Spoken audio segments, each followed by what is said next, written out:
Good morning, Xander. What are we doing? We are labeling the dashboards. Okay. Mustang. Okay. And why are we doing that?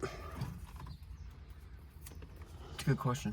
I just do what I'm told, yeah. Well, We're doing it. you're still learning, so but that's good though, because we have to take the dash out because we have an issue with Oh, yeah. for the positive wires going up to the coil that are staying positive all the time. They're supposed to be keyed positive, so we know there's some sort of issue going on, and we need to figure that out. So we took care of the electrical switch for the ignition, as you can tell. All done and taken care of and in.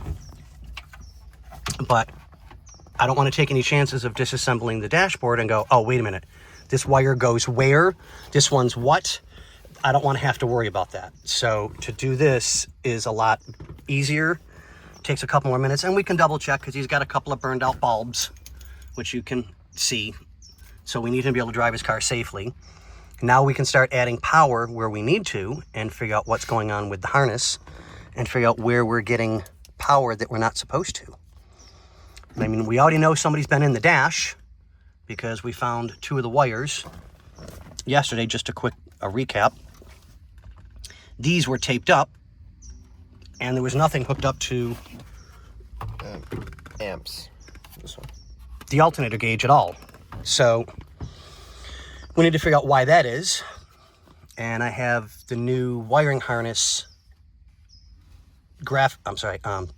diagram for the dashboard downloaded onto my phone so that I can take a look at that, and we can start chasing wires one at a time and figure out where the issue lies. But as you can tell, this is almost all original, but I highly doubt the factory did that for ground.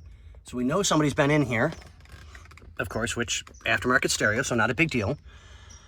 So we'll get this all figured out, let you guys know what's going on, and Xander will learn more and more and more about the electrical hell he's about to jump into. But on that note, what do we say? Later.